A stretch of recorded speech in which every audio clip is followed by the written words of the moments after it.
My old buddies from Wallen Media, a local production company here in southern Sweden, were kind enough to have me along for a day as they captured and live streamed a yearly skating competition, which includes skaters from all over the world coming together and competing against each other.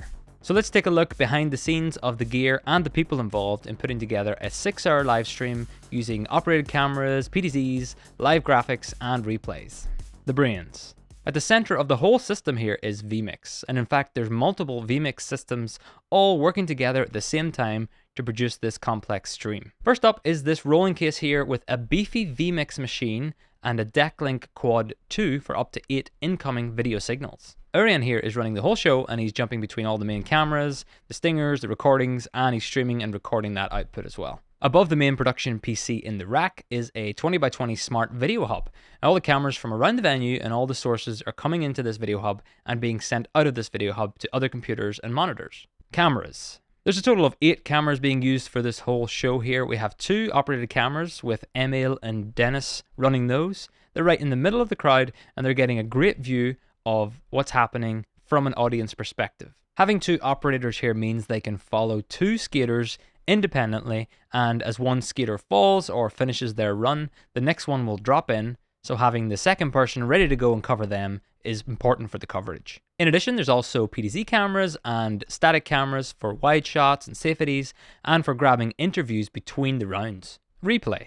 What's a good sporting event without some replay? And next to the main vMix machine was another one for replay. This Razer Blade laptop running another vMix instance has a Thunderbolt enclosure attached to it with a Blackmagic quad card inside. This is a pretty compact way to do a lot of replay in one place. The replay operator here, Philip, was using a couple of stream decks attached to the system to pinpoint highlights for use later whenever replays were called for. vMix does have a lot of features packed in for replay, and it does work really well for a fast-moving competition just like this. When it came time to play back a shot or a sequence, the external output from this vMix laptop was connected back into the video hub, and from there back into the main production PC. So Philip could queue up a shot, and Urian could cut to the replay playback whenever he was ready.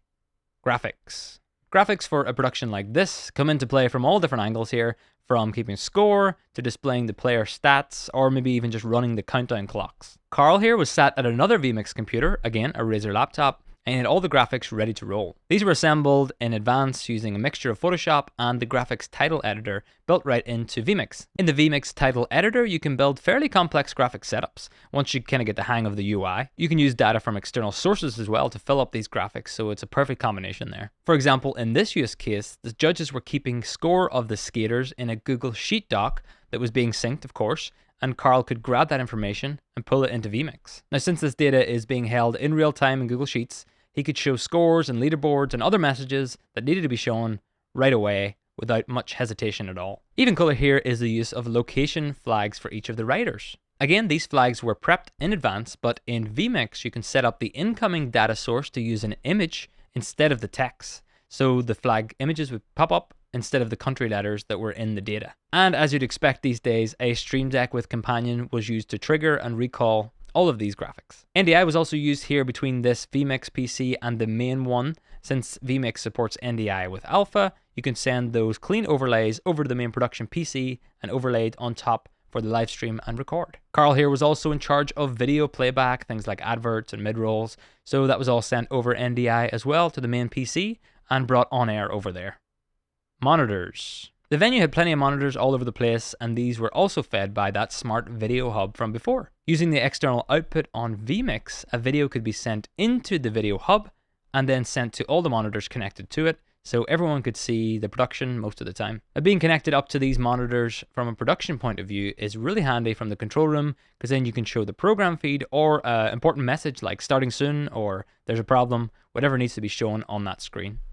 Audio. We'll mostly skip over audio for this one because I didn't really touch that area. It was handled by the venue and I didn't explore that. They were running wireless mics, music, and it was all fed into the production PC via 2 XLRs. With that said though, they were playing a lot of copywritten music into the venue to pump up the vibe, but that shouldn't be streamed because we don't want to hit any copyright issues. So instead of their music, it was taken off the XLR feed and replaced with some copyright-free music on the production PC.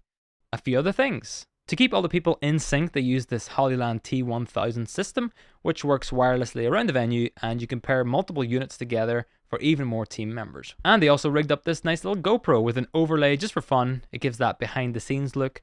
I'm not sure if they ever cut to this during the production, but it was a nice little touch. Big thanks to the team at Wallen Media for having me along and pestering them with questions throughout the day and chit-chatting. It was really fun. They're my old colleagues and I used to work there, so we had lots to chat about. One last thing, if you have a production coming up in Europe in the coming months, I would love to make an episode about that.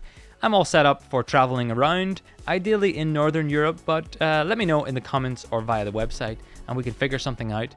I'd love to make a how they operate it about how you operate. So I'll see you there, I hope. All right, bye-bye.